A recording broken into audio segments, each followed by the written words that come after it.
अस्सलाम वालेकुम। प्रोग्राम 10 में खुश आमदीद। मैं हूं इमरान सुल्तान। आज के प्रोग्राम में भी हम बात करेंगे मुस्तफ़ा आमिर मर्डर केस के हवाले से। इस वक्त लाइमलाइट में है और हर बदलती हेडलाइंस जो हैं, हर बुलेटिन की हेडलाइंस जो हैं उसमें इसमें कुछ ना कुछ अपडेट ज़रूर हो रहा है।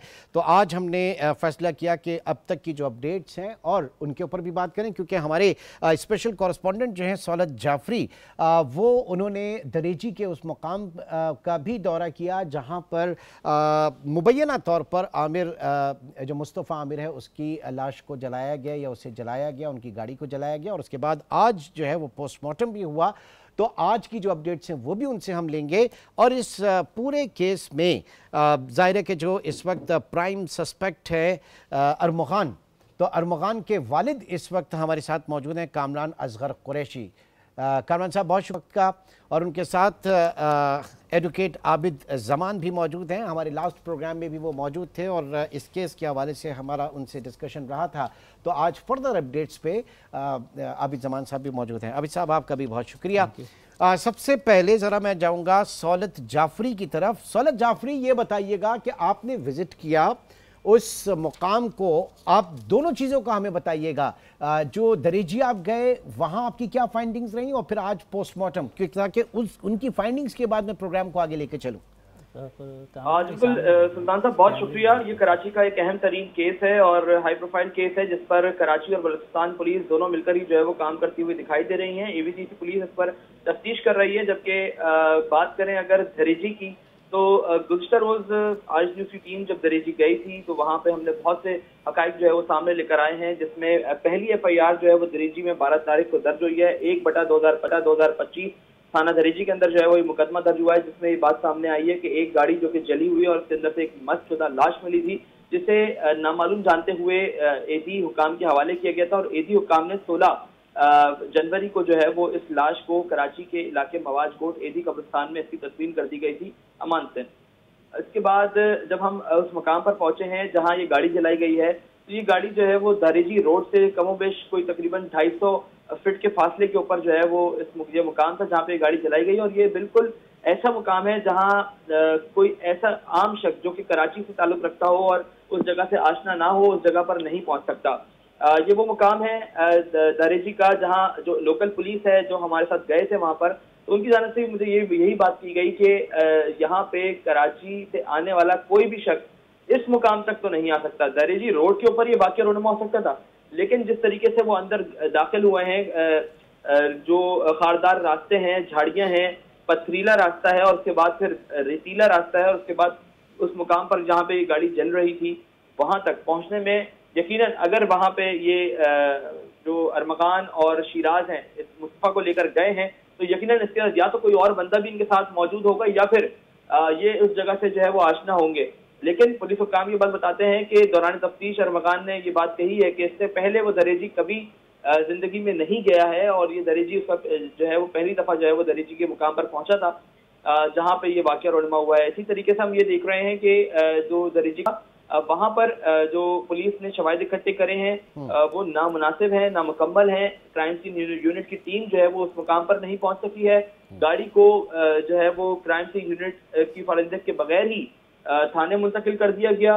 जब गाड़ी थाने मुंतकिल हुई है तो थाने पर वो केस प्रॉपर्टी के तौर पे तो खड़ी हुई है, लेकिन अगर हम बात करें जाए वकवा की जहाँ पे ये गाड़ी जलाई गई है और तमाम तर वाकया रोनमा हुआ है, जिसमें मुस्तफा आमिर की लाश गाड़ी की डिग्गी से मिली है। एक बात ये मुझे बताइएगा कि उस मुकाम तक पहुंचने से पहले कुछ मतलब कई ऐसे स्पॉट थे कि जहां पर अगर ये होने वाली चीज थी तो वहां पर भी हो सकती थी, क्योंकि इतनी दूर उस मुकाम पर लेके जाया गया। बिल्कुल, यहाँ पे ये मैं आपको बात बताना चलूं कि हमदर्द चौकी से साकरान की पहली चौकी, साकरान की दूसरी चौकी और उसके बाद दारेजी की तीसरी चौकी, ये तमाम वो चौकियां हैं जो हर तकरीबन कोई 15 से 20 किलोमीटर के फासलों के ऊपर हैं। ना तो इन चौकियों के ऊपर कोई पुलिस एहलकार मौजूद है और इन रास्तों में बहुत से ऐसे मुकामात हैं जहाँ पे गाड़ी को खाई में फेंका जा सकता था। बहुत से ऐसे मुकामात हैं जहाँ गाड़ी को जो है वो खड़ा करके जलाया जा सकता था। सिर्फ उस मुकाम का ही जो है वो क्यों इंतखाब किया गया जो कि रोड से भी कोई तकरीबन 250 फीट के फासले के ऊपर है और अंदर है काफी अच्छा, अब ये तो जाहिर है कि बड़े सवालात हैं और इस पर जो तहकीकात होगी वो मजीद आगे बढ़ेंगी। आज की बात मुझे बताइए, आज पोस्टमार्टम था उसका, आज क्या रहा? बिल्कुल, देखें, आज अदालती हुक्म के ऊपर जो है वो मुस्तफ़ा आमिर की लाश, जैसे मुबीना तौर पर कह रहे हैं, उसका पोस्टमार्टम था, जो कि एजी ने 16 जनवरी के रोज वाजगुड कब्रिस्तान एजी में जो है वो तस्लीम कर दी गई थी। आज अदालती हुक्म के ऊपर उसका पोस्टमार्टम हुआ, जिसकी जो जेर निगरानी हुआ वो है मजिस्ट्रेट की, और जबकि सरबराही जो है वो उसकी police surgeon doctor Sumaiya Syed की जानिब से जो है वो की जा रही थी। और डॉक्टर सुमैया सैयद और उनके 2 कुलीग डॉक्टर थे, उन्होंने इसकी जो है वो सरबराही करी है, जिसमें 11 सैंपल्स जो है वो बॉडी के लिए गए हैं। लाश मुकम्मल तौर पर जो है वो मस्टशुदा है और बताया गया है कि ये 11 सैंपल्स जो लिए हैं इनको कराची की फॉरेंसिक लैब में भेजा जाएगा, जो कराची यूनिवर्सिटी में मौजूद है, और वहां पर जो है वो उसके सैंपल्स लिए जाएंगे, जहाँ पे डीएनए का तयन किया जाएगा। जो उसकी वालिदा से डीएनए मैच होता है तो ये इसकी लाश को मुस्तफा को अहल खाना को हवाले कर दिया जाएगा, वरना इसको वापस जो है वो एजी के जो अमानतन वहां पे सुपुर्द खाक किया जाएगा। ठीक है, आप हमारे साथ ही रहिएगा जी। आमिर, अच्छा, अब मैं आ जाता हूं, कामरान असगर कुरैशी साहब हमारे साथ मौजूद हैं। कामरान साहब, आपके बारे में जितना थोड़ा भी मीडिया जानता है वो इस केस के हवाले से मैं जानना चाहूँगा कि कामरान असगर कुरैशी है कौन, क्या शख्सियत है कामरान कुरैशी, आप हैं कौन, आप अपना ज़रा तारुफ कराइए। औज़ुबिल्लाहि मिनश्शैतानिर्रजीम, बिस्मिल्लाहिर्रहमानिर्रहीम, ला इलाहा इल्लल्लाह मुहम्मदुर रसूलुल्लाह, ये मेरा तारुफ है। दूसरी बात, मैं मंजर आम पे आया नहीं हूँ, लाया गया हूँ, ठीक है। एंड मैं अरमोगान का अब्बा हूँ, और अरमोगान की शनाख्ती में कार्ड में भी कुरैशी भी नहीं लिखा हुआ, आयरनी। एंड जितना आप मुझे जानते हैं वो थ्रू सोशल मीडिया जानते हैं कि, तो इसीलिए पूछ रहे हैं आपका बिजनेस क्या है, कारोबार क्या है। आपने कहा छंगा मांगा, मेरे ख्याल से छंगा मांगा आपने कहा था। फिलांथ्रपी में बिलीव करता हूँ पिछले 11 साल से। I work for agencies.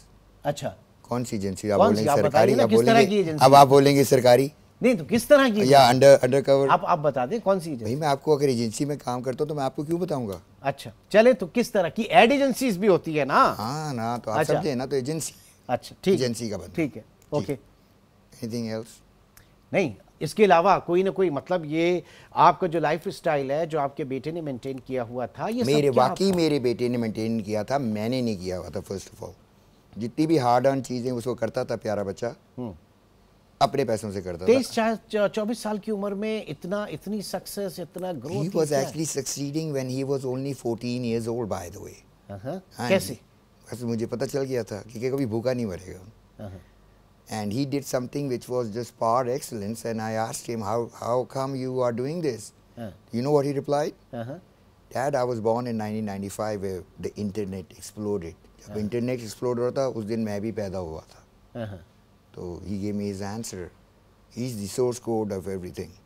ये तो उस जनरेशन अकेला तो नहीं पैदा हुआ होगा ना उस दिन, उस जनरेशन के बहुत सारे लोग हजारों लाखों करोड़ों पैदा होंगे। और मैं बताता हूँ, इतना टैलेंट है, लेकिन कुछ विशियस लोग, मगरमच्छ टाइप के लोग इस टैलेंट को एक्सप्लॉइट करते हैं, because they can not be at a place where educated kid can be. अच्छा एक सेकंड, आप मेरे ख्याल से आपके बैकग्राउंड से ये धुन मेरे ख्याल से कोई एक बैंड हाँ था। जी, मेरा बैंड होता था। ये आपका बैंड होता था? जी मेरा बैंड होता था। हमने एक एल्बम निकाली थी। ये जो लेफ्ट पे हैं वो हैं गिटारिस्ट फवाद बलोच, राइट पे हैं जो हैं वो हैं अदील नवीद जो कीबोर्डिस्ट होते थे। मैं बेस बजाता था और गाता था। And if you go around, किसी से भी पूछ लें। और ये कब की बात है? ये मेरा ख्याल है आप अली टीम से पूछें, सलमान अहमद से पूछें, अली अजमत से पूछें, आतिफ असलम से पूछें, ऑल जी सुपर स्टार्स हैं, उनसे पूछें कि जी कामरान असगर कुरैशी कौन है, rather than you ask me. आप उनसे पूछें। ठीक है, चलिए वो तो हम पूछ लेंगे, लेकिन एक और चीज़ मैं जानना चाह रहा था, ये जो आप इसे क्या कहेंगे, ये जो एडवर्टीजमेंट है, ये जो बैनर है इस वक्त, इसमें एक ऊपर टॉप पे ये निशान है सिस्टम म्यूजिक। ये क्या निशान है? अच्छा आप नोट करें, ऊपर तो निशान है, it's a triangle going up. It's a triangle, और बीच में और नीचे एक निशान है, विच अ ट्रायंगल गोइंग डाउन। नहीं जरा ये देखिए, ट्रायंगल गोइंग अप और इसके बीच में एक आंख है। तो ये अगर इंटरनेट पे जाके देखें तो ये इल्यूमिनाटी जो है ये उसका निशान है। वैसे आपने बहुत अच्छा पॉइंट आउट किया था ये, व्हाट आई रियलाइज वाज कि ये पोस्टर तो मैं डिजाइन कर दिया था अपने जवानी में। ये आपने ही डिजाइन किया था? नहीं जी, मेरी कंपनी होती थी सज्जाद पंजवानी साहब की। ओके, नहीं तो मुझे बताया ना, ये एल्युमिनाटी, मुझे बात ही नहीं करने दे। नहीं मैं ये जानना चाह रहा हूं, ये इंपॉर्टेंट है। एल्युमिनाटी का मतलब है कि वो लोग जो कि शैतानी कुव्वतों के ऊपर बिलीफ रखते हों, वो कहलाते हैं ना एल्युमिनाटी। तो आपको 100% यकीन है जो आप कह रहे हैं अभी बात वो सही है? मैं तो आपके पोस्टर पे ये निशान है, तो मैं आपसे पूछ रहा हूँ ये क्या है। मैं आपके ऊपर कोई इल्जाम नहीं लगा रहा, मैं तो पूछ रहा हूँ क्या निशान है। आप लगाएं, मैं क्यों कह रहा हूँ, ये क्या है, इसका क्या मतलब है? मैं ये तो बता रहा हूँ आपको। पोस्टर डिजाइन हुआ, हमारे पास आलिया चौनाए एक लड़की थी, कौन क्या नाम था उनका? आलिया चौनाए।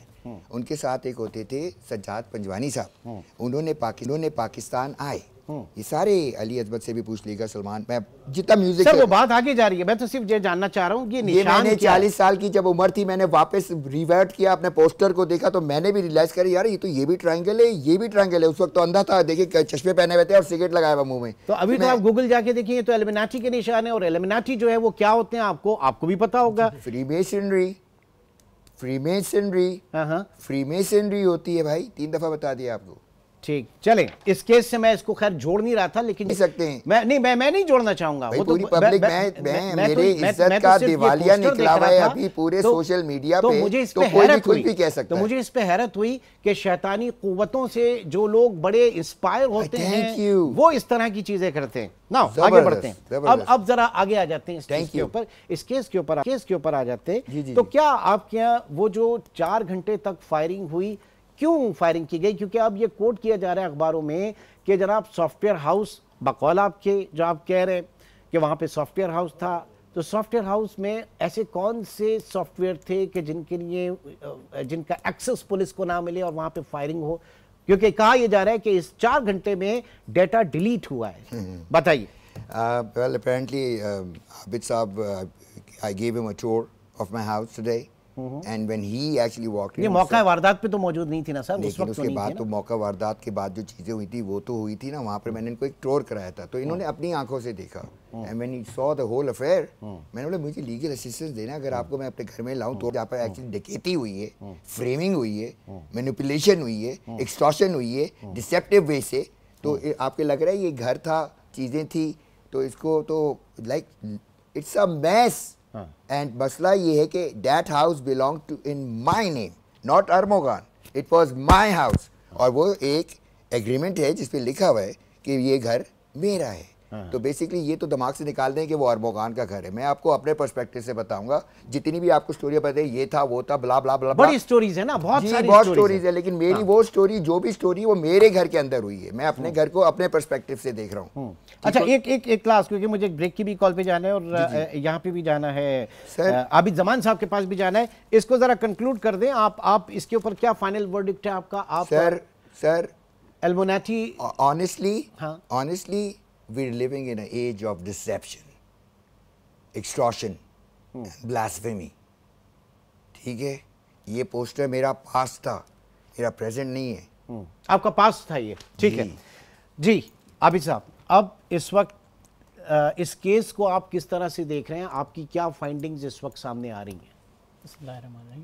मैंने आज इनके साथ विजिट किया है क्योंकि इन्होंने मुझसे लीगल असिस्टेंस मांगी थी इस केस के बारे में। Pro bono publico legal assistance, और वो जाहिर है कि अदालत भी अपॉइंट कर सकती है, बिल्कुल कर सकती है, लेकिन इन्होंने खुद इनिशिएटिव। तो इन्होंने मुझे लीगल उसके लिए कहा कि आप मुझे लीगली इस मैसेज करें, तो इन्होंने मुझे अपने घर इनवाइट किया। आज मैं वहाँ गया, तो मैं इससे पहले भी मैंने सॉफ्टवेयर हाउसेस देखे हैं, तो वहाँ पे पूरा मतलब सॉफ्टवेयर हाउस का सेटअप है।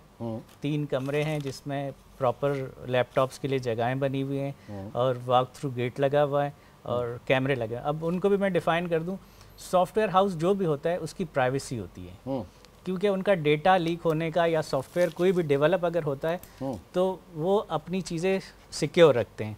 तो वहाँ पे जब कोई भी उनका, जहाँ सॉफ्टवेयर हाउस में जो जॉब करते हैं बच्चे या बच्चियाँ करते हैं उसमें, तो मतलब वहाँ पे मैंने जगह देखी तकरीबन 30-35 बच्चे बच्चियों की बैठने की जगह है। तो वहाँ वॉक थ्रू गेट लगा। वॉक थ्रू गेट इसलिए लगा होता है कि वहाँ जो आते हैं अपने मोबाइल नीचे उनके शेल्फ बने हुए हैं, उन शेल्फ में छोड़ के आते हैं। तो यहाँ पे भी सेम वही प्रोसीजर था कि सॉफ्टवेयर हाउस सर मैंने भी बहुत देखे हैं, पाशा के लोग आते रहते हैं मेरे पास, Pakistan association of software house जो है उसके लोग आते रहते हैं प्रोग्राम में, और मैंने भी विजिट किए हैं बहुत सारे सॉफ्टवेयर हाउस। तो उन नहीं मैं जानता हूं, लेकिन किसी भी सॉफ्टवेयर हाउस के अंदर ऐसा नहीं होता कि जनाब 18-20 गार्ड्स हों और इतनी सेंसिटिव इंफॉर्मेशन हो कि अगर एजेंसीज आए, जाहिर कि लॉ इन्फोर्समेंट एजेंसीज है ना, वो तो ओवर एंड अबव नहीं है। मैं अपनी बात कंप्लीट मैं जरा इन्होंने कहा कि सॉफ्टवेयर कि वहां पे फिर पुलिस मुकाबला हो और 3-4 घंटे फायरिंग हो, ऐसा इसका मतलब है ये जितने भी सॉफ्टवेयर हाउस कराची में या पाकिस्तान में काम कर रहे हैं, ये अगर किसी इलीगल इनके ऊपर जाए तो पुलिस की बहुत सारी नफरी जानी चाहिए, क्योंकि वहां पे तो फिर हंगामा होगा, वहां पे तो फिर रेजिस्टेंस होगी। सर आपकी सारी बातें सही है, लेकिन जिस वो 8 तारीख का ये वाक़या है, उस दिन गार्ड कहाँ थे? तो आपने इतना सिक्योर गर्ल्स को घर बना दिया है मेरा सिक्योरिटी वाइज, उस दिन तो कोई गार्ड नहीं था। नहीं, अगर आपका बेटा फायरिंग करके एक को जख्मी करता है तो भाई मुकाबला क्या मतलब, ऐसा क्या था? कोई खुदा न खास्ता पाकिस्तान के खिलाफ चीज थी, कोई खुदा न खास्ता हमारे न्यूक्लियर एसेट्स, क्या पता पाकिस्तान को बनाने के लिए कोई चीज हो, आगे बढ़ाने के लिए चीज हो, और वो कोई दुश्मन ले जाए हमसे। आप इस तरह सोच सकते हैं कभी? तो वो जो लॉ इन्फोर्समेंट एजेंसीज आई हैं, वो आपको लॉ इन्फोर्समेंट एजेंसी जो आई है वो बेसिकली एक दरख्शां थाने की एफआईआर पे गिजरी थाने की हदूद में आई है, उनकी रोजनामचे पे एंट्री हो रही है कि जाके फकीर पकड़ के लाएं, बेगर्स, ठीक है, वो बेगर्स पकड़ने आते हैं एक पॉश इलाके में। ये आपको किसने कहा?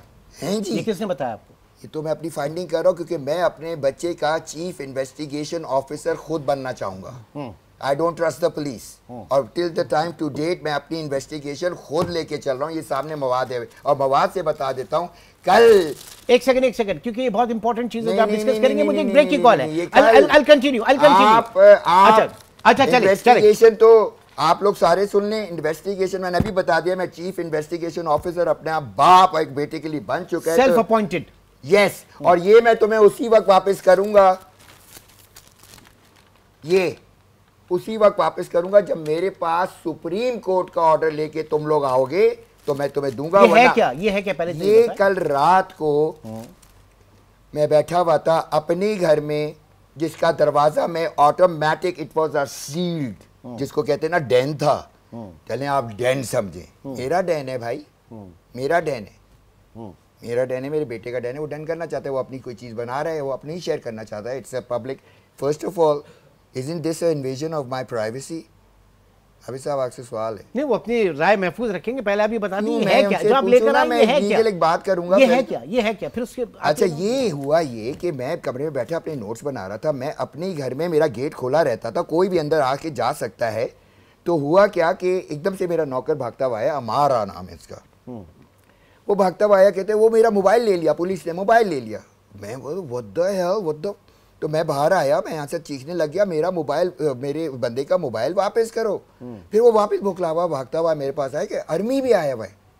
मैंने बोला अच्छा आर्मी में, मैंने आर्मी, और मैंने वाइल स्पीकिंग टू हिम, मैंने तारिक बतीन साहब जो यूट्यूब ब्लॉगर हैं उनको कॉल भी किया ताकि ऑन लूँ, और दूसरे फ़ोन से मैं 15 को भी कॉल किया, एक कॉल पे उनके साथ, एक कॉल 15 के साथ, और फिर दूसरी चीज़ें मेरे दूसरे हाथ में जो मैं बताना नहीं चाहूँगा अभी। चीखना शुरू हो गया कि कौन हो तुम लोग, जब तक मैं आर्मी से मिलाना चाह रहे हैं। अच्छा, आर्मी से मिलाना चाह रहे हैं तो मेरी शक्ल तो दिखाओ मेरे बेटे की, अरमुगान की, जब तक वो नहीं दिखाओगे मैं तुम्हें घर में अंदर। आर्मी आपका अरमुगान जो है जी, army for the clarification, army, हाँ जी आर्मी। अब आर्मी का किस तरह है कि उसका नाम है ARMUGHAN, दैट उसका निक हो गया आर्मी। अच्छा, आर्मी से फिर मैंने बोला आर्मी दिखाओगे तो मुझे, मैं तो अंदर आने दूंगा तुमको, वरना नहीं दिखाऊंगा।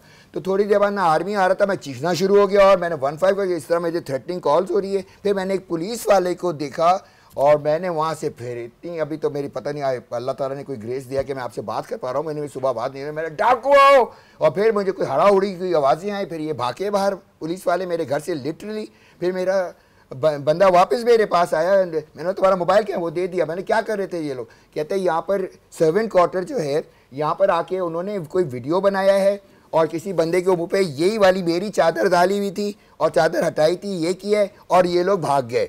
अच्छा, भाग गए, मैंने बोला गेट बंद करो, तुम्हें 100 दफ़ा बताया। ये करके मैं अंदर आया, अंदर आके मैं वापस ये फिर भागता आया, बाबा जी वो लोग ये भूल गए। मैंने व्हाट, फिर मैंने जब देखना शुरू किया तो इसमें जनाब आली आज जो वो मेरे घर करने आए थे 19 तारीख को, वो पहले से लिखा हुआ है। अच्छा, कैन यू रीड दिस? वो मैं बाद में आपको पढ़वाऊंगा क्योंकि मुझे उर्दू नहीं आती अच्छा, थी सही। ठीक है, अच्छा चले सुने नहीं चले नहीं अभी नहीं, मैं आपको आगे ब्रेक के बाद तो सारे लोग जुड़ेंगे ब्रेक के बाद कि इसके अंदर ABCC की मोहर पहले से एक ब्लैंक डॉक्यूमेंट है, गिजरी थाने की मोहर, उस गिजरी थाने की मोहर जिसमें मैं 6 दिन से ट्राई कर रहा हूँ कि हटी जाए पहले जज की। What is this? यानी कि प्री डिटरमिन्ड, आपने पहले से सोचा हुआ है कि क्या करना है, और लोग थाने की मोहरे लेके जेब में डाल के गिजरी थाने की, ABCC की, FI की लेके जेब में घूम रहे हैं। ये कौन सी सिक्योरिटी है भाई? I mean, what the hell is going on this in the country? Are we blind? मैं बाप हूं, अपने बच्चे का मुझसे मिलने नहीं दिया जा रहा, कोर्ट के दरवाजे बंद हो रहे, तुम लोग मजाक करके सोशल मीडिया पे चला रहे जा रहे हो। मैं एक एक वर्ड जो मेरे ऊपर किसी ने उंगली उठाई ना कि ये कामरान रजी की तरह जो तेरी, स्पेशली यू तरह जो तेरी, कि मैं बचपन से तुम्हें जानता हूँ, 25 साल नहीं थे, 27 साल थे।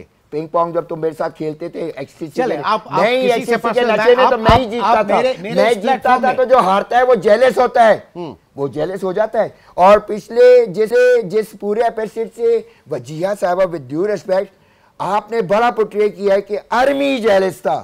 May be it might be the other way around. आ जाते हैं। अब तो मुझे आप एक ब्रेक लेने दें, ब्रेक लेके आप लोग आप सांस ले, आप सांस। चले, एक छोटे से ब्रेक की कॉल है, मैं अभी पानी पिलवाता हूँ आपको पानी पिलवाता हूँ जी। एक छोटे से ब्रेक की कॉल है, ब्रेक के बाद दोबारा मिलते हैं।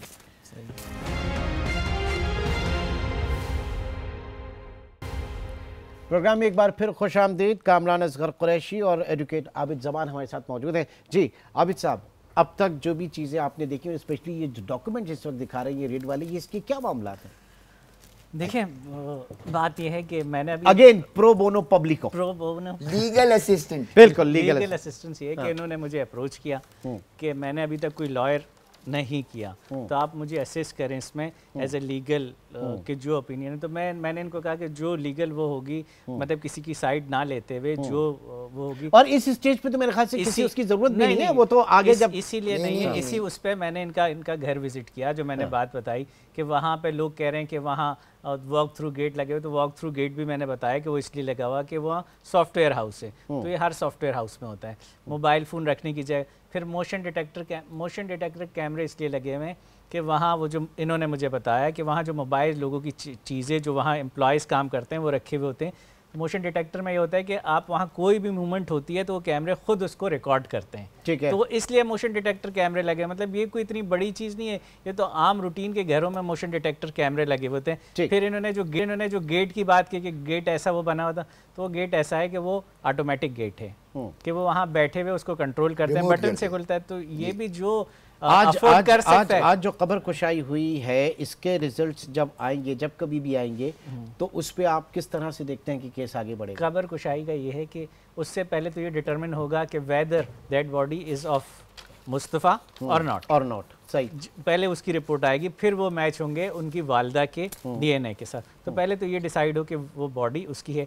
एक बात इसमें बड़ी इंपॉर्टेंट है, जो जैसे सौलत जाफरी ने कही कि वहाँ तक ये गाड़ी ले जाना, ये किसी, जैसे इन्होंने भी कहा, किसी बच्चों का काम नहीं है जब तक इसमें कोई आपके साथ शामिल ना हो। अब कौन शामिल है, पस मंज़र में कौन है, क्या ये गाड़ी सचमुच ये लोग लेकर गए थे या कोई और लेकर गए थे, ये कबलस वक्त होगी, ये इन्वेस्टिगेशन होगी तो होगी, उस पर बात आएगी। अच्छा, फिर वहाँ कैमरे लगे हुए, तो वहाँ पे जैसे मुस्तफ़ा वहाँ गया है तो वहाँ से तो DVR पुलिस वाले ले जा चुके हैं, तो उन DVRs के मुताबिक उसमें रिकॉर्डिंग मौजूद होगी। तो अगर मुस्तफ़ा की वहाँ प्रेजेंस है, अब ये ना उनकी साइड है, वो उस DVR से डिटरमिन हो जाएगी। बिल्कुल, अभी तो बहुत सारी चीजें, अभी तो ये क्रैक होनी है, बहुत सारी चीजें आनी है, मगर यहाँ कबलस वक्त लोगों को मुलजिम भी ठहरा दिया। जब तक until he is proven guilty, तब तक वो मुलजिम नहीं, इनोसेंट टिल प्रूवन गिल्टी। बिल्कुल ऐसा ही। तो यहाँ पे हमने तो मीडिया पे केस भी डिसाइड कर लिया, सब कुछ। अच्छा, ये मुझे बताएं कामरान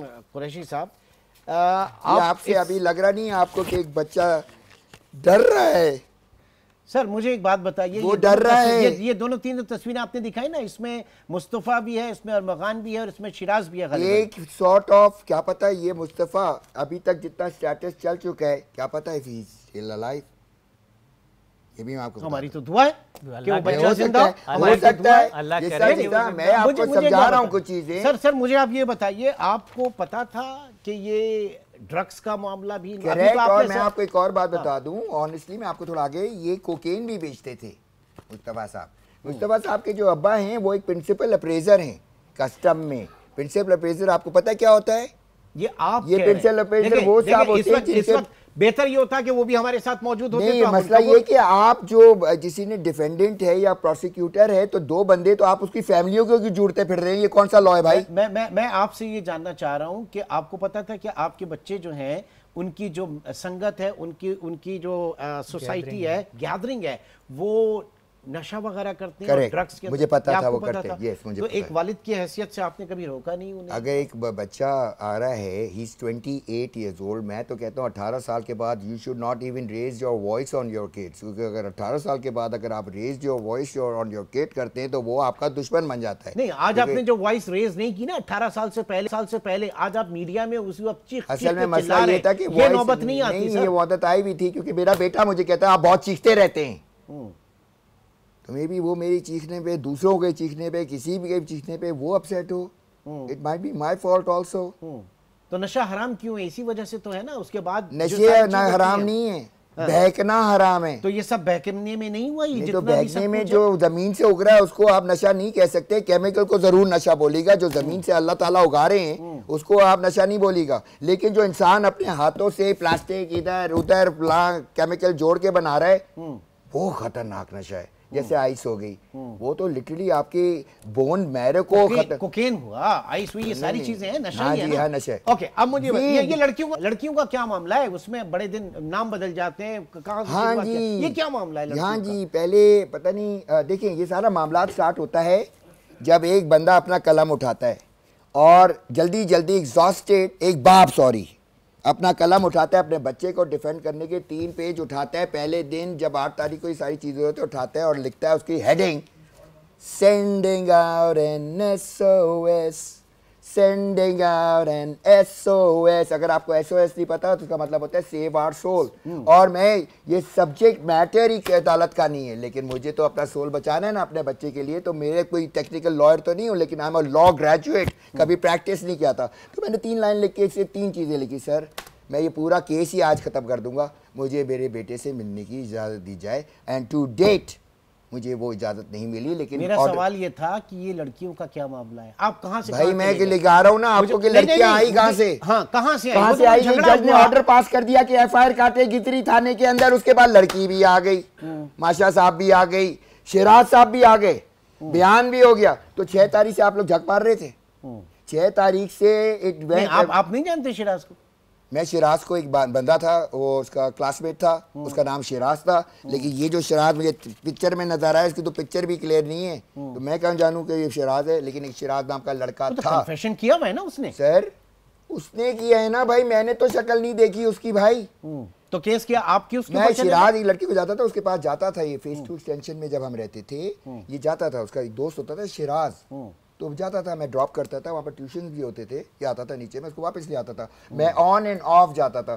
सिंस 2013 आप समझ लें मैं अमेरिका चला गया था अपने बच्चों से दूर, और फिर मैं आता जाता रहता था। जब मैं आता था तो लास्ट ईयर जब 3 years बैक मेरे पास एग्रीमेंट है अपना घर का, इट्स वॉज डन ऑन 23 मई 2023, जब मेरे बेटे ने सिर्फ एक रिक्वेस्ट की थी मुझे, पापा मुझे घर का वो कर दें, सेटअप कर दें बस मेरे, बस मैं खुद काम करूँ। तो मैं आया नहीं, तो वो सेटअप जो है, अब जाहिर है कि यार एक फादर है ना, आप बाप हैं, तो आप अगर एक बच्चा है वो 28 साल का है और वो अपना रॉकिंग एक गाड़ी में घूमता है, तो आर यू गाइज, और पूरा कंट्री सुन ले ये, क्या are you jealous of my child? No, we are concerned. नहीं, अगर वो नशा कर रहा है तो मेरी पूरा आप केस समझे, मुद्दे पे आए आप भी सारे। केस स्टार्ट होता है एक मदर की ग्रीफ से जिनको सस्पेशन है अरबगान पे, तो वो कहती है मैंने अरबगान साहब को कॉल करती हूँ, ये उनके वर्ड्स हैं, मेरे नहीं है, वो ऑन रिकॉर्ड है, सोशल मीडिया पे भी उन्होंने बड़ा वो किया है। मेरी सिंपैथीज हैं, लेकिन मेरे सिंपैथी मेरे बेटे के साथ भी हैं। तो वो कहती हैं कि जी पहले ये कॉपरेट कर रहा था और अब फिर कॉपरेट नहीं किया, फिर उसने बदतमीजी की, ठीक है, तो उस बदतमीजी पे इनको सस्पेंशन हुआ, ठीक है। सस्पेंशन के ऊपर जो वो है FIR उस पे 365। लेकिन सारी आपकी, चले मैं आपकी सारी बातें मानूं सर। अभी साहब मैं एक ब्रेक पे, लेकिन मेरा सवाल फिर आपसे होगा, ये तो फादर होने की हैसियत से कह रहे हैं ना, लेकिन जब वहां पे कन्फेशंस हो रहे हैं उनका क्या स्टेटस है? चले एक ब्रेक बोलने दे मुझे। This case will be and shall be by his will be the most classical case of deception, extortion and blasphemy। और अगर इस केस के बाद भी अगर ये मुल्क नहीं सुधर सकता तो कभी नहीं सुधरेगा। सर वो हर केस में होता है, वो अल्लाह की तरफ से होता है। ये केस अल्लाह तवक्कुल चल रहा है फ्रॉम डे वन। मैं चीख के बताता रहा हूं ऑनलाइन आके कि 1 टका नहीं दूंगा। टका मैं आपको ये नहीं बता मांग रहा है। आप बात समझे, आप मेरे पास एविडेंस है। नहीं आता हूं ये पैसे आपसे टका कौन मांग रहा है? मेरे पास कॉल लॉग्स हैं, मेरे पास चीजें हैं, मेरे पास लिंक्स हैं, मेरे पास चीजें हैं। भाई कोई सुने तो मेरी। मैं आ रहा हूं ना, एक छोटे से ब्रेक लेंगे, ब्रेक के बाद भी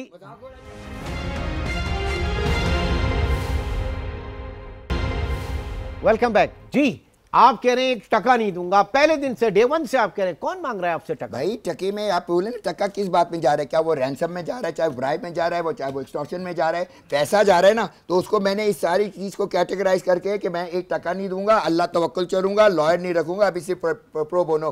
तो अगर if you want to change the direction of this country तो आपको एक ओपन माइंड के साथ एक्सपेडाइट करनी पड़ेंगी चीजें, और ताकि अवाम को भी पता चले, क्या कहते हैं उसको, tit for tat. That's what I want to do। मैं तहम्मुल से सुनता रहा हूँ, मैं देखता रहा हूँ, मैनिपुलेशन चल रही है। मैं तो पागल हो रहा हूँ कि पुलिस की इंफॉर्मेशन ऐसे वो बांटते हैं और अपने तरीके से लिख के स्क्रिप्ट पे जा रहे होते हैं, और एक स्क्रिप्ट को पढ़ के आप जज के कमरे में जाने के ऊपर जो है वो आपकी बड़ी वीडियो वायरल हुई थी, आप वहां पर पुलिस, मैं जा रहा हूँ जज साहब के कमरे में, तो मैं वहां पर देखता हूँ एक पुलिस वाला खड़ा हुआ है। वही पुलिस वाला जिसको मेरे बच्चे ने फायरिंग करने का इल्जाम है। तो पुलिस को तो POLICE मैं जहां देखता हूं मुझे घबरा जाता हूं पहले। फिर मैं देखता हूं एक बंदा खड़ा हुआ है जज साहब के कमरे में, और मुझे पीछे गेट पे नहीं दिखाया जा रहा, मेरे साथ बिलाल टेंशन जा रहा है ऐसा हेल्प करने, और मेरे मोबाइल रख लिए जाते हैं। तो मैं देखता हूं बिलाल टेंशन की तरफ, वहां से मैं स्टार्ट करता हूं। ये वही बंदे हैं, 5 बंदे थे मौका वारदात पे। आयो इशफाक, आसिफ साहब, सारा जो इनकी माँ है, बिलाल टेंशन और मैं फोन पे। ये 5 गवाह का अभी तक 161 ही नहीं हुआ है केस में। आप कहाँ आगे लड़कियों तक पहुंच गए? अगर आप इनका 161 लड़कियों के जो नाम आ रहे हैं, सारा देखें, सारा बड़ा बकौल बड़ा अच्छा चल रहा था, जो भी कारोबार था जिस तरह का था, लेकिन ये सारा जो फसाद है वो लड़कियों की वजह से फैला। मैं आपका पॉइंट इसमें ये आपने कैसे पता चला कि लड़कियों की तरफ से? तो आप सोशल मीडिया पे शोषण चल रहा है, इसीलिए तो आपको इसीलिए बुलाया है। एक्सप्लॉयटेशन है भाई, एक्सटॉर्शन है। कोई भी बड़े फायर को अभी तो और नाम आने, अगर आपने केस खत्म नहीं किया लाइक दिस, और नाम आते जाएंगे बहुत इन्फ्लुएंशियल फैमिली के। आप किसको थ्रेट कर रहे हैं? मैं थ्रेट नहीं कर रहा, मैं आपको बता रहा हूं कि और नाम लाएंगे, पुलिस प्रोसिक्यूशन लाएगी। मैं क्यों? मैं तो डिफेंडेंट हूं। अगर पुलिस प्रोसिक्यूशन मेरे घर पे आएगी दूसरे तरीके से विदाउट अ कोर्ट, मैं तो I have the right to defend myself, I have the right for privacy. भाई कैसे कार्ड्स रखे हुए मुझे? हाँ जी, ये मेरा, आप अगर मेरा पाकिस्तानी बैकग्राउंड चेक करेंगे, किससे करेंगे भाई? FIE से करेंगे, CIE से करेंगे, SIU से करेंगे, ISI से करेंगे, किससे करेंगे भाई? मेरे पास मेरा बैकग्राउंड 11 साल से पड़ा हुआ है in a spot of a permit, जिसमें मैं गन ले सकता हूं, और ये गन मैं हर महीने खरीद सकता हूं on 1 single licence. This is the American one, ठीक है? तो अमेरिका में जाके अगर आप यहाँ पर मेरा क्या निकालेंगे, मैं आपको अपना ड्राइविंग लाइसेंस देता हूँ। वो एक काम के लिए होगा ना? नहीं भाईजान, every month I can collect guns. Every month I can collect gun. एक साल में 12 गन होगी भाई। प्रो बोनो पब्लिको यहाँ पे मैं चाहूंगा ना, लीगल असिस्टेंट। आप चुप रहे, आप एक second. 5 witness, 5 word, pro bono publico, legal assistant. जागो यार, दे अब बताएं आप, ये जो असलहा इतना सारा है, ये एक आर्म लाइसेंस के ऊपर मुमकिन है? ये इनका अमेरिकन लाइसेंस है, ये अमेरिका के असले की बात हो रही है।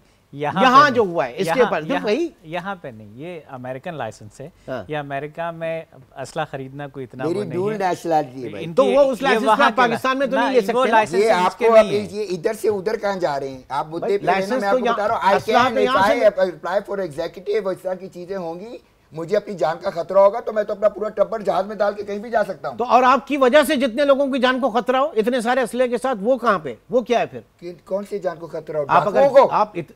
डाकुओं को मारने के लिए मैंने रखी है, पब्लिक के लिए भी हो नहीं, मैंने अपने सेल्फ डिफेंस। अभी ये जो गया है, अभी ये जो गया है बच्चा, ये सेल्फ डिफेंस में गया है बच्चा। आप कैसे कह रहे हैं? जी, आप कैसे कह रहे हैं सेल्फ डिफेंस? बिकॉज उस घर में सीढ़ी लगा के सादा लिबास, एक ऐसे घर में जिसमें शेर होते हैं, 50 गार्ड होते हैं, ठीक है? उस दिन कहाँ थे सारे guard? Perfect timing for someone to come in and jump in my damn house to find beggars. फकीर पकड़ने आ रही है वो, पहली बात वनरेबिलिटी देखिए बच्चे की, ठीक है? दूसरी बात सीढ़ी लगा रहे, सादा लिबास वाले भी कूद रहे हैं। तो जब पीछे से वो अपने उस कैमरे पे देखता है तो सादा लिबास वाले आ रहे थे, and he told them get the hell out of my house, and they fight, and then all hell breaking loose, all hell breaking loose. Justification बनती है इसकी? देखें, जैसे बात की जा रही है, अभी मैं सुन ही रहा हूँ दोनों साइड की कि वहाँ 45 गार्ड थे, तो उस दिन वो गार्ड्स कहाँ थे? और अब मुझे नहीं पता कि उस दिन पुलिस वाले यूनिफॉर्म में थे या नहीं थे यूनिफॉर्म में। पुलिस को उनको सरेंडर का वो करना चाहिए था, फिर ये होना चाहिए था। अब ये कह रहे हैं कि उन्होंने बाद में भी तो सरेंडर किया। जी, मेरे बच्चे ने एक मेरे बच्चे ने 15 पे कॉल भी की थी। तो अब ये जो चीज़ है ना, और चीख रहा है कि मैं बेनजीर नहीं हूँ, मैं मुर्तजा भुट्टो नहीं हूँ। कितना चीख के समझाए तुम लोगों को यार, अवाम को। ये जो चीज़ें हैं ये इन्वेस्टिगेशन में क्लियर होंगी, क्योंकि अब मैं इस पे कोई कमेंट करूं, क्योंकि इन्वेस्टिगेशन आनी है कि किस तरफ से किसकी वो थी। तो जो डॉक्यूमेंट आएंगे, पुलिस इन्वेस्टिगेशन करेगी, चालान करेगी, फिर ये भी अपनी एविडेंसेस देंगे। जब केस चलेगा तो ये भी अपनी एविडेंसेस देंगे, क्योंकि लोकेलिटी में बराबर में भी घर हैं, वहाँ भी कैमरे लगे हुए हैं, वहाँ भी रिकॉर्डिंग्स हुई हैं। तो उसकी जो भी आएगी वो एज पर पुलिस इन्वेस्टिगेशन आएगी, और फिर उसके रिबट में जो ये एविडेंस देंगे, जो इन्होंने हमसे शेयर किए कुछ बातें, अब वो यहाँ मैं डिस्क्लोज नहीं कर सकता, ठीक है? क्योंकि वो लेकिन इस केस में कुरैशी साहब मजनून, मैं तो मजनून कहूँगा। एक क्लैरिफिकेशन देना चाहूँगा। Thank you for giving me this opportunity, I love you. I've been hearing news and they've been telling that पागल है, मैडमैन है, क्रेजी लग रहा है। तो भाई सब एक मुद्दे पे आ जाओ, मुझे मजनून बोला करो। कुरान मजीद में मजनून किया जाता है, ठीक है? तो आप सब एक मुद्दे पे आ जाएं। मुझे जब भी पुकारें नेचुरल, तो मैं इजाज़त भी दे रहा हूँ, सू नहीं करूँगा अभी। तो मजनून बोलो, इसके अलावा और भी कुछ बोला फिर शायद आप भी आ जाएंगे उस पर सू। ठीक है, चलें जी आबिद साहब। अब बात यह है कि ये सारी जो एक्टिविटीज़ थी, चाहे वो ड्रग्स के हवाले से हो या वो सो कॉल्ड जो अभी कह रहे हैं, ये इनका मौक़िफ़ है कि जनाब वहाँ पे सॉफ्टवेयर हाउस था, ओके ठीक है, होगा सॉफ्टवेयर हाउस, और जो दूसरी पार्टी है वो कुछ और कह रही है। एनीवे, अब वो लीगल है इल्लीगल है, मैं ये जानना चाह रहा हूँ कि अभी तक इसमें I was practising my law, और आमिर मंसूर तुम भी सुन लो, जो कि मेरे कॉलेज के फ्रेंड थे। आप इस तरह किसी को थ्रेट नहीं कर सकते, इस प्लेटफॉर्म से बैठ के नहीं कह सकते, आप पर्सनली जाके बेशक। आपको लगा मैंने अभी थ्रेट किया है? आप कह रहे हैं कि फला मेरा दोस्त है आमिर मंसूर कॉलेज का, मैं ये कहने वाला था भाई, आपने पहले से उसको थ्रेट बना। देखिए आप सुने, हमें सबको मैंने अभी क्लैरिफिकेशन दे रहा हूँ ना, एक वर्ड पे आ जाओ, एक मुद्दे पे आ जाओ। मेरा नाम तुम लोगों ने अब मजनून बोलना है। चले आगे सर, अब आपको मीडिया में मजनूनी पुकारा जाएगा। जी, मैं कह रहा हूं इस एक केस से कितने केसेस खुलते हैं? अब देखें, अभी तक सिर्फ यहाँ पे पुलिस मुकाबले का केस को खत्म कर दें, पुलिस मुकाबले अभी से खत्म कर दें, बच्चा दे दें, प्रो बोनो पब्लिक को लीगल एडवाइस, वहां पर जाऊंगा, अनबायस्ड एडवाइस, बिकॉज मैं बहुत से नहीं डरता। जी जी जी, ना मुझे पैसों की कमी है। पुलिस मुकाबले का केस है, और जो उन्होंने वजिया ने एफआईआर कटाई हुआ है, ना अभी तक कोई ड्रग्स की एफआईआर कटी है, ना कोई एफआईआर वालों की एफआईआर कटी है, ना कोई अभी तक एफआईआर की इन्वेस्टिगेशन कोई आई है। जब मतलब ड्रग्स का जिक्र किया जा रहा है कि वीट, तो अभी तक कोई ड्रग्स की एफआईआर नहीं कटी। तो अगर ऐसा कुछ इन्वेस्टिगेशन में होता तो उसकी एफआईआर हो चुकी होती, या कोई ड्रग्स बरामद हो चुकी थी। अभी तक ऐसा कुछ नहीं है। फिर अच्छा, जो कॉल सेंटर के हवाले से बात हो रही है, अभी तक वो जो बात की जा रही है, डब्बा चल रहा है, ये चल रहा है, वो अभी तक उस हवाले से भी कोई FIR नहीं हुई। सर उनकी क्यू शीट खराब, इससे आप क्या समझे? एक सेकंड, चलें, एक सेकंड, देखिए वो हम डिस्कस कर लिया ना, क्यू शीट खराब हो गई है उनकी। ये बताएं, वो जो डिस्कोटैक वगैरह भी था ना वहाँ पे बना हुआ, क्या एक्टिविटीज होती थी? क्या मतलब डिस्कोटैक? मेहंदी में जाके आप लोग क्या करते हैं?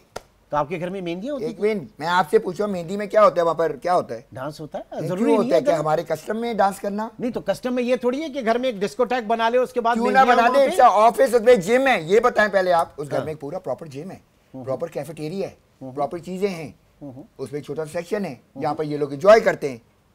मतलब सारी कमर्शियल एक्टिविटीज, सारी घर की एक ऐसा एग्जीक्यूटिव माहौल बनाया हुआ है कि कोई बिजनेस वाला उसको बना नहीं सकता।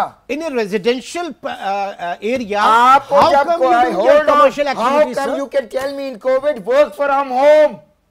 वर्क फ्रॉम होम, वो तो आप देखें सर, वो अच्छा, तो जब आपने जब मुझे घर में बिठा दिया अंदर, एक मिनट आपके साथ एक पूरा आपने मुझे आप प्रोबोनो पब्लिकों के लिए सिर्फ आप नहीं है, मैं भी इनसे ही पूछूंगा। हाँ, मैं भी अगर एक रेजिडेंशियल घर के अंदर जो रेजिडेंशियल है, जो कमर्शियल, उसमें इतनी सारी कमर्शियल। अच्छा सर, इस रेजिडेंशियल घर के बारे में बता दो, जो इसके लैंड ओनर है उनका नाम है मेजर इखलाक। मेजर इखलाक नाम है उनका। अच्छा, मेजर इखलाक साहब के पास एक क्लियरेंस सर्टिफिकेट आ गया, जो कि मैं मेरा दिल चाहे तो प्रोड्यूस करूँ, नहीं दिल चाहे तो। उन्होंने पहले से मुझे गारंटी दी कि जहाँ की कॉन्सुलेट थी जिसमें हादरे में आता था, उन्होंने इसको क्लियर किया है घर में। तो नोबडी कैन टेल मी कि रेजिडेंशियल में ये हो सकता है या ये हो सकता है। उस मालिक मकान पे आती है, जो मालिक मकान है और जिसने किराए पे लिया, उनके बीच में एग्रीमेंट क्या था कि यहाँ कमर्शियल एक्टिविटी होगी या रेजिडेंशियल होगी, वो तो उस एग्रीमेंट से पता चलेगा कि उसमें क्या लिखा हुआ है। और अगर वो DHA की जगह आती है तो DHA वालों की जिम्मेदारी बनती है कि उसको चेक आउट। ये हमारे फोन आ रहे हैं हमारी फैमिली मेंबर्स को, जरा मैं दिखाना चाहूंगा आपको। ये नंबर देखिए, इसके नीचे देखिए क्या लिखा हुआ है, Ghulam Nabi Memon, and they are actually calling. And हमारी फैमिली में नाम फिर नहीं लेना चाहूंगा, क्यों कर रहा हूँ, मेरा तो वैसी दवालिया निकाल दिया, लेकिन दूसरों को नहीं देना, आप इससे मैं टक्कर लेता रहूंगा। तो क्या हुआ जी, इस नंबर पे कॉल आती है कि जी मैं गुलाम नबी मेमन बोल रहा हूँ, और प्लीज़ ये मैं आपको कोड भेज रहा हूँ, हम तो आपकी मदद करना चाहिए। इस पे इतने 15 लाख रुपए पर डे डेली बेसिस पे कर दें, if you want your son to be alive. तो यू नेवर नो, डिसेप्शन ऐसा है कि सोच है आपकी, और जो पेंडोरा बॉक्स आप कहते हैं खुलेगा, मैं आपको नया वर्ड बताऊंगा क्या खुलेगा। चले जी, बहुत बहुत शुक्रिया। हमारे साथ मौजूद थे कामरान असगर कुरैशी, जो कि प्राइम एक्यूज्ड हैं इस वक्त अरमगान, उनके वालिद हैं, और एडवोकेट आबिद जमान भी हमारे साथ मौजूद थे। अब ये केस कहाँ जाता है, इसमें इसके मुख्तलिफ तफ्तीशी पहलू जो है उसके ऊपर क्या प्रोग्रेस होती है, आगे आने वाले प्रोग्राम में हम ज़रूर आपके साथ शेयर करेंगे। आज के प्रोग्राम से अब तक इतना ही, इंशाल्लाह आपसे कल मुलाकात होगी। अपना बहुत ख्याल रखिएगा। अल्लाह।